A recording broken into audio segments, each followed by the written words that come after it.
அனைவருக்கும் வணக்கம். இன்றைக்கி இந்த வீடியோவில் என்ன பார்க்க போகிறோம் அப்படின்னா 10ஆம் வகுப்பு தமிழ் இயல் 6ல் மொழியை ஆள்வோம் மொழியோடு விளையாடு பகுதியில் இருக்கக்கூடிய அனைத்து வினாக்களுக்குமான விடைகளை பார்க்கலாம். நம்ம ஏற்கனவே பலவுள் தெரிக குறுவினா சிறுவினா நெடுவினாவுக்கான விடைகள் ஏற்கனவே போட்டிருக்கோம். நம்மளோட சேனல் பிளேலிஸ்ட்டில் போய் அதற்கான விடைகள்லாம் பார்த்துக்குங்க. இப்போ மொழியை ஆள்வோம் பகுதி பார்க்கலாம். இங்கே வந்து கவி காமு செரிப் எழுதிய ஒரு பாடல் கொடுத்துருக்காங்க. பார்த்தும் சுவைக்கன்னு கொடுத்துருக்காங்க. அதாவது ஏற்பிடிக்கும் கைகளுக்கே வாழ்த்து கூறுவோம், வறுமை ஏகும் வரை செய்பவர்க்கே வாழ்த்து கூறுவோம் என்று மூர் செழிக்க தொழில் செய்யும் உழைப்பாளிகள் வாழ்வு உயரும் வகை செய்பவர்க்கே வாழ்த்து கூறுவோம். இந்த மாதிரி நம்ம இதை படித்து பார்த்து சுவைத்துக்கலாம். அடுத்து மொழிபெயர்க்க. இதில் ஆங்கிலத்தில் நம்மளுக்கு கொடுத்துருக்காங்க மொழிபெயர்க்க பகுதியில். இது வந்து நம்ம தமிழில் எழுதணும். எப்படி எழுதுறதுன்னு பார்க்கலாமா? இந்த மாதிரி அங்கே ஆங்கிலத்தில் கொடுத்ததை தமிழில் எழுதிக்கலாம். சங்க இலக்கியத்தில் காணப்படுகின்ற பண்டைய தமிழகத்தில் 5 வகையான நிலப்பகுதிகள் இருந்துள்ளன. அவைகளில் மருத நிலம் விவசாயத்திற்கு ஏற்றாற்போல் மிகுதியான விளைநிலங்களை பெற்றிருந்தது. நிலமுடைய விவசாயிகள் சூரியனையும் பருவமழையையும் மண்ணின் வளத்தையும் பெரிதும் சார்ந்திருந்தார்கள். இயற்கையில் பல சிறப்பான அம்சங்கள் இருந்தாலும் பழந்தமிழர்கள் சூரியனுக்கு தனி இடமளித்து வாழ்ந்து வந்தனர். இந்த மாதிரி நம்ம ஆங்கிலத்தில் கொடுத்ததை தமிழில் மொழிபெயர்த்து எழுதிக்கலாம். அடுத்து பாருங்கள், பின்வரும் தொடர்களை கொண்டு பொருத்தமான தொடர் அமைக்க. அதாவது வரப்போகிறேன், இல்லாமல் இருக்கிறது, கொஞ்சம் அதிகம், முன்னுக்கு பின், மறக்க நினைக்கிறேன். எடுத்துக்காட்டு பாருங்கள், இன்னும் சிறிது நேரத்தில் வரப்போகிறேன். அந்த வரப்போகிறேன் அப்படிங்கிற சொற்களை பயன்படுத்தி நம்ம வந்து தொடர் அமைத்து எழுதுகிறோமா? இதே மாதிரி மற்றதுக்கெல்லாம் எப்படி எழுதுறதுன்னு பார்க்கலாம். வரப்போகிறேன் ஏற்கனவே கொடுத்துட்டாங்க. நான் இன்னும் சிறிது நேரத்தில் வரப்போகிறேன். மற்றது பாருங்கள், இல்லாமல் இருக்கிறது. எங்கள் பள்ளி வளாகம் எப்போதும் குப்பை இல்லாமல் இருக்கிறது. இந்த மாதிரி நீங்களாக சொந்தமாக முயற்சி பண்ணி இந்த சொற்கள் வர மாதிரி சொந்தமாக முயற்சி பண்ணி தொடர் அமைத்து எழுதலாம். கொஞ்சம் அதிகம், நேற்றைய உணவில் உப்பு கொஞ்சம் அதிகம். இந்த மாதிரி எழுதலாம். சரியா? அடுத்து முன்னுக்கு பின். காவலரிடம் பிடிபட்ட திருடன் முன்னுக்கு பின் முரணாக பேசினான். மறக்க நினைக்கிறேன். குமரன் எனக்கு செய்த தீமையை மறக்க நினைக்கிறேன். இந்த மாதிரி இந்த சொற்கள் வர்ற மாதிரி நீங்களாக சொந்தமாக தொடர் அமைத்துக்கலாம். அடுத்து பாருங்கள், தொகை சொற்களை பிரித்து எழுதி தமிழ் எண்ணூறு தருக. நீங்கள் தமிழ் எண்ணூறு ஏற்கனவே சின்ன கிளாஸில் எல்லாம் படிச்சிருப்பீங்க. அந்த தமிழ் எண்ணூறுவை நீங்கள் ஒரு இதில் எழுதி வச்சுக்கோங்க. அப்போ தான் உங்களுக்கு ஈஸியாக இருக்கும். நல்லா மனப்பாடம் பண்ணிக்கோங்க. எழுதி பார்த்துக்கோங்க. தமிழ் எண்ணூறு 10 வரையில் இருக்கும். அதில் பாருங்கள், இதில் இந்த பத்தியில் பார்த்தோம் அப்படின்னா தொகைச்சொற்கள் என்ன இருக்குது? மூவேந்தர், நாற்றிசை, அங்கே வந்து அண்டர்லைன் பண்ணியிருக்கேன் பாருமா, அடிக்கோடிட்டுருக்கேன்ல, அதை பாருங்கள். முத்தமிழ், அடுத்து இருதிணை, முப்பால், ஐந்திணை, நானிலம், அறுசுவை, 10 பாட்டு, 8 தொகை. இது எல்லாமே தொகை சொற்கள். இந்த தொகை சொற்களை நம்ம என்ன பண்ணணும்னா பிரித்து எழுதணும். முதல்ல பிரித்து எழுதிட்டு அதுக்கப்புறம் தமிழ் எண்ணூறு வந்து எழுதணும். எப்படி எழுதுறதுன்னு பார்க்கலாமா? இங்கே பாருங்கள், முதல்ல வந்து சொற்கள் எல்லா சொற்களையும் எழுதிக்கிறோம். மூவேந்தர், நாற்றிசை, முத்தமிழ், இருதிணை, முப்பால், ஐந்திணை, நானிலம், அறுசுவை, 10 பாட்டு, 8 தொகை. அடுத்து பிரிப்பு. எப்படி பிரிக்கிறது? மூவேந்தர் எப்படி பிரிப்போம்? 3 கூட்டல் வேந்தர். விளக்கம் சேர சோழ பாண்டியர். எண் எத்தனை எண் வருது? 3. 3க்கு எண்ணில் தமிழ் எண் என்னது? இதுதான் தமிழ் எண். எழுதிக்கிறோம். அடுத்து நாற்றிசை எப்படி பிரிக்கலாம்? 4 கூட்டல் திசை, கிழக்கு மேற்கு வடக்கு தெற்கு. அப்போ எழுத்துக்கள் எண் 4. அப்போ இதை எழுதிக்கலாம். அடுத்து முத்தமிழ் 3 கூட்டல் தமிழ், இயல் இசை நாடகம் 3. அடுத்து இருதிணை 2 கூட்டல் திணை, உயர்திணை அக்ரிணை. இங்கே தமிழ் எண்ணூறுவா எழுதிக்கணும் இறுதியாக. அடுத்து முப்பால்னா 3 கூட்டல் பால், அறம் பொருள் இன்பம். ஐந்திணை 5 கூட்டல் திணை, குறிஞ்சி முல்லை மருதம் நெய்தல் பாலை. நானிலம்னா 4 நிலம், 4 கூட்டல் நிலம், குறிஞ்சி முல்லை மருதம் நெய்தல். அறுசுவை 6 கூட்டல் சுவை, இனிப்பு புளிப்பு கார்ப்பு உவர்ப்பு துவர்ப்பு கசப்பு. இப்போ 6 அந்த எண்ணுக்குரிய தமிழ் எண்ணூறு இது மாதிரி எழுதிக்கணும். அடுத்து 10 பாட்டு, 10 கூட்டல் பாட்டு, திருமுருக ஆற்றுப்படை, பெருநார் ஆற்றுப்படை, சிறுபான் ஆற்றுப்படை, மதுரை காஞ்சி, பெரும்பான் ஆற்றுப்படை, மலைப்படுகடம், குறிஞ்சி பாட்டு, முல்லைப்பாட்டு, பட்டினப்பாலை, நெடுநல்வாடை. இது எல்லாமே 10 பாட்டில் வரக்கூடியது.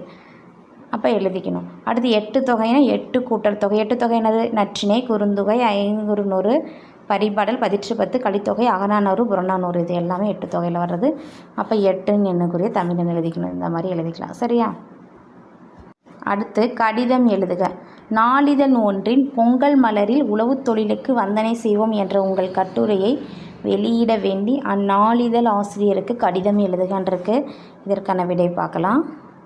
நம்ம கடிதம் எழுதிக்கலாம். நாளிதழ் ஆசிரியருக்கு கடிதம்னு போட்டுட்டு அனுப்புனர் இங்கே இருக்குது பாருங்கள், அனுப்புனர் இந்த மாதிரி எழுதிக்கலாம். அனுப்புனர்னு போட்டுட்டு பெறுநர் இதுல உயர்திர ஆசிரியர் அவர்கள்னு போடலாம், ஆசிரியர் அவர்கள்னு போட்டுட்டு பொருள் எழுதிக்கிங்க. மதிப்பிற்குரிய ஐயான்னு போட்டு இந்த 2 வரிகள் எழுதிட்டு இதோட தொடர்ச்சியாக இருக்குது பாருங்கள், இதோட தொடர்ச்சி இதை அப்படியே எழுதிட்டு நன்றி எழுதிக்கிங்க. இப்படிக்கு தங்கள் உண்மை இல்லைன்னு போட்டு உங்களோட பெயர், இந்த இடத்துல இணைப்பு 2 கட்டுரை 2 பக்கங்கள், இடம் வந்து எழுதிட்டு தேதி எந்த நாள் எழுதிட்டு உரைமேல் முகவரி இதெல்லாம் எழுதிக்கிங்க. சரியா? அடுத்து பாருங்கள், பாடலில் இடம்பெற்றுள்ள தமிழ் புலவர்களின் பெயர்களை கண்டறிந்து எழுதுக. இந்த பாடலில் தமிழ் புலவர்கள் பெயர் எங்கே இருக்குது? இங்கே அடிக்கோடிட்டுருக்கேன் பாருங்கள். கம்பனும் கண்டேத்தும் உமறு புலவரை எந்த. இதில் வந்து கம்பர் உமறு புலவர் 2 தமிழ் புலவர்கள் வந்துட்டாங்க. அடுத்து கொம்பனும் பனியும் அறம்பாடும் ஜவ்வாது ஆசுகவியை. இதில் யார் இருக்காங்க? ஜவ்வாது புலவர், ஆசுகவி 2 பேர். ஆசுகவினா யாருன்னா காலமேக புலவர் சொல்லுவாங்க. அடுத்து காசிம் புலவரை, குணங்குடியாரை, சேகனா புலவரை. இதில் 3 பேர் இருக்காங்க. காசிம் புலவர், குணங்குடியார், சேகனா புலவர். செய்குதம்பி பாவலரை சீர்தமிழ் மறக்காதன்றோ. இதில் செய்குதம்பி பாவலர். மொத்தம் பாருங்கள், நம்மளுக்கு 8 புலவர்கள், தமிழ் புலவர்கள் பெயர். இதை எடுத்து நம்ம எழுதிக்கலாம். எப்படி எழுதுறதுன்னு பாருங்கள். கம்பர் உமறு புலவர், ஜவாது புலவர்னால் யாருன்னா அவரோட இயற்பெயர் முகமது மீர் ஜவாது புலவர்னு சொல்லுவாங்க. ஆசுகவினா காலமேக புலவராக தான் ஆசுகவி. காசிம் புலவர். குணங்குடியார் அப்படிங்கிறது யாருன்னா சுல்தான் அப்துல் காதிர், அதாவது குணங்குடி மஸ்தான் சாஹிப், அவரோட குணங்குடியார்னு சொல்லுவாங்க. சேகனா புலவர், செய்குதம்பி பாவலர். இந்த 8 பேரையும் நீங்கள் எழுதிக்கலாம். இவங்களாம் தமிழ் புலவர்கள். அடுத்து விண்ணப்ப படிவத்தை நிரப்புக. மேல்நிலை வகுப்பு சேர்க்கை விண்ணப்பம். நீங்கள் 10ஆம் வகுப்பு முடிச்சுட்டு மேல்நிலை வகுப்பு போகிறீங்கன்னா அது சேர்க்கை விண்ணப்பம் எப்படி இருக்கும்? சேர்க்கை எண் எழுதணும், நாள், வகுப்பு பிரிவு, மாணவ மாணவியரின் பெயர், உங்களோட பெயர், பிறந்த நாள் என்ன நாள், தேசிய இனம் என்ன, பெற்றோர் பாதுகாவலர் பெயர், வீட்டு முகவரி எழுதிக்கணும். இறுதியாக படித்து முடித்து வந்த வகுப்பு என்ன, அது 10ஆம் வகுப்பு தான் நம்ம எழுதுவோம். பயின்ற மொழி என்ன, பெற்ற மதிப்பெண்கள், நீங்கள் 10ஆம் வகுப்பில் என்ன மார்க் எடுத்தீங்களோ அந்த மதிப்பெண்களை எழுதிக்கணும். இறுதியாக படித்த பள்ளியின் முகவரி எழுதிக்கணும். அடுத்து தேர்வின் பெயர், பதிவு எண், ஆண்டு, பாடம் 5 பாடம், அதில் என்னென்ன எவ்வளோ 100க்கு எவ்வளோ மதிப்பெண்கள் எடுத்தீங்க, மொத்த மதிப்பெண் எவ்வளோ நீங்கள் எழுதிட்டு மாற்றுச் சான்றிதழ் இணைக்கப்பட்டுள்ளதாங்கிறத எழுதணும். தாய்மொழி எழுதணும். சேர விரும்பு பாடப்பிரிவும் பயிற்று மொழியும், அதாவது மேல்நிலை 1ஆம் ஆண்டு 2ஆம் சேர போகிறீங்களா, அதுக்கு வந்து மேல்நிலை 1ஆம் ஆண்டு சேர்றப்ப எந்த பாடப்பிரிவு எடுக்கிறீங்க, பயிற்று மொழி என்ன அப்படிங்கிறத எழுதிட்டு இங்கே உங்களோட கையெழுத்து போடணும். ஒரு மாடல் கொடுக்குறேன் பாருங்கள், இந்த மாதிரி. சரியா? அந்த மாதிரி தான் எழுதிக்கணும்.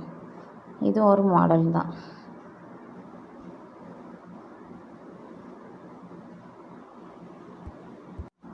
அடுத்து பாருங்கள், மொழியோடு விளையாடு பகுதியில் விளம்பரத்தை நாளிதழுக்கான செய்தியாக மாற்றி அமைக்க சொல்லியிருக்காங்க. இங்கே சாலை பாதுகாப்பு விழிப்புணர்வு பற்றி விளம்பரம் கொடுத்துருக்காங்க. அதாவது சாலை பாதுகாப்பு தொடர் என்று அது தொடரும் வாழ்க்கை முறை அப்படின்னு. போக்குவரத்து காவல்துறை எந்த மாவட்டம் அப்படிங்கிறது மாவட்டம் எழுதிக்கணும். இங்கே வந்து நம்ம போக்குவரத்து இடதுபுறம் வளைந்து செல்லும் சாலை, இது வேக வரம்பு, டி சாலை சந்திப்பு, இது ஒய் சாலை சந்திப்புனா இந்த மாதிரி இருக்கும். சிதறிய சாலை சந்திப்புகள், இது பாதசாரிகள் கடக்கும் இடம். இப்போ நம்ம இதை வந்து செய்தியாக மாற்றி விளம்பர நாளிதழுக்கான செய்தியாக மாற்றணும். பார்க்கலாமா? இந்த மாதிரி எழுதிக்கலாம். ஒரு பெரம்பலூர் மாவட்டத்தில் நடக்கிற மாதிரி எழுதிக்கலாம். மாவட்டம் ஏதோ ஒரு மாவட்டம், உங்கள் மாவட்டத்தை பேர் எழுதிட்டு இந்த மாதிரி ஒரு நாளிதழ் செய்தியாக நீங்கள் எழுதிக்கலாம்.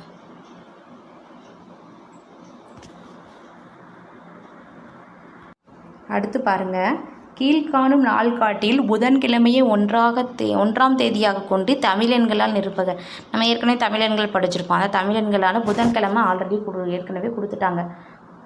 இது 1, வியாழன் 2 தேதி, வெள்ளி 3. அப்போ 3ங்கிற எண்ணுக்குரிய தமிழெண்ணை எழுதணும். இந்த மாதிரி நம்ம இந்த மாதம் முழுவதும் நிரப்பணும். எப்படி நிரப்புறதுன்னு பார்க்கலாம். இங்கே பாருங்கள், இந்த மாதிரி ஒவ்வொன்றுக்கும் முதல்ல எண் எழுதிக்கிங்க.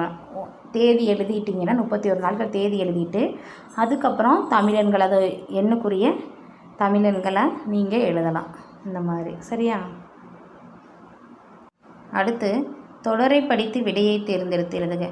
நூலின் பயன் படித்தல் எனில் கல்வியின் பயன் இங்கே ஏற்கனவே கீழே கொடுத்துட்டாங்க. சோறு, கற்றல், கரு, பூவில் எழுத்துன்னு கீழே அடைப்புக்குறியில் கொடுத்துருக்காங்க பாரு. இதில் எடுத்து தான் சரியானது தேர்ந்தெடுத்து எழுதணும். நூலின் பயன் படித்தல் எனில் கல்வியின் பயன் கற்றல். விதைக்கு தேவை எரு எனில் கதைக்கு தேவை கரு. கல் சிலை ஆகுமெனில் நெல் சோறு ஆகும். குரலிலிருந்து பேச்சு எனில் விரலிலிருந்து எழுத்து. மீன் இருப்பது நீரில் தேன் இருப்பது பூவில். இந்த மாதிரி எழுதிக்கலாம். அடுத்து பாருங்கள், அகராதியில் காண்க. நீங்கள் டிக்ஷனரி இருக்கும்ல, அதில் பார்த்து நீங்களாகவே எழுதலாம். குணதரன், செவ்வை, நகல், புட்கை இது எழுதணும். இந்த மாதிரி குணதரன்னா முனிவன், நற்குணமுடையவன். செவ்வைனா நேர்மை, மிகுதி, வலி, சரியான நிலை. நகல்னா நட்பு, படி, ஏளனம், மகிழ்ச்சி சொல்லலாம். புட்கைனா கொள்கை, மன உறுதி, வலிமை, யானை இதையெல்லாம் குறிக்கும். அடுத்து பாருங்கள், காட்சியை கண்டு கவினுரை எழுதுக. இங்கே ஒரு காட்சி கொடுத்துருக்காங்க. உழவர் ஏர் தூக்கிட்டு போகிற மாதிரி காட்சி இருக்குது. இதை பயன்படுத்தி நீங்களாகவே சொந்தமாக முயற்சி பண்ணி எழுதலாம். நானும் ஒரு விடை கொடுக்குறேன் பாருங்கள். அதாவது உழவர்கள் பற்றி நம்ம எழுதலாம். காலையில் எழுந்து கதிரவனை வணங்கி கழனியில் உழுது கதிரை விளைத்து பிறப்பசி போக்கிடும் உயர்ந்த உள்ளத்தை நாளும் போற்றுவோம். இந்த மாதிரி எழுதலாம். நம் மனிதா அறிவாய் உழவனின் மகத்துவம். உழவையின்றி உயிர்கள் ஏது, உயிர் இன்றி உலகம் ஏது, உழவே பரம் உணர்வாய் மனிதா. இந்த மாதிரி கூட நம்ம எழுதிக்கலாம். நீங்களாக சொந்தமாக முயற்சி பண்ணி கூட எழுதிக்கிங்க. அடுத்து படிப்போம் பயன்படுத்துவோங்களா. அக்ரிமெண்ட்னா ஒப்பந்தம், டிஸ்கோர்ஸ்னால் சொற்பொழிவு, மொனார்க்கினா முடியாட்சி, பார்டர் எல்லை, ரிவிலியனா கிளர்ச்சி.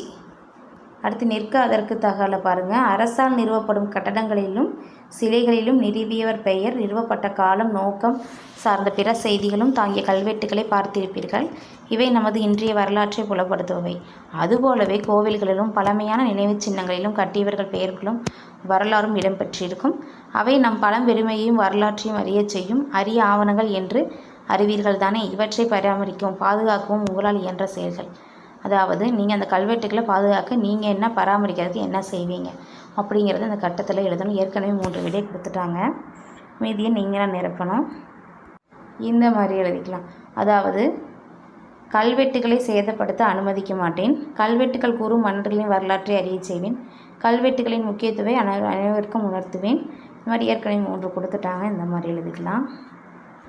அடுத்து அறிவை விரிவு செய்யல என் கதை யார் எழுதினாங்கன்னா நாமக்கல் கவிஞர் வே. ராமலிங்கம் எழுதியிருக்கார். அந்த நூலை ராஜம் கிருஷ்ணன் வேருக்கு நீர் அப்படிங்கிற புத்தகத்தை புதினத்தை எழுதியிருக்காரு. நான் முத்துசாமி நாற்காலிக்காரர். இதையெல்லாம் படித்து உங்களோட அறிவை பெருக்கிக்கிங்க. அடுத்து பாருங்கள், இயல் 7 இருக்குது. இயல் 7ல் இருக்கக்கூடிய பகுதிகளுக்கான கேள்வியின் பகுதியில் நம்ம அடுத்த வீடியோவில் பார்க்கலாம். இந்த வீடியோ உங்களுக்கு பயனுள்ளதாக இருந்துச்சுன்னா நம்ம சேனலை சப்ஸ்கிரைப் பண்ணுங்கள், லைக் பண்ணுங்கள், ஷேர் பண்ணுங்கள். Thank you to all.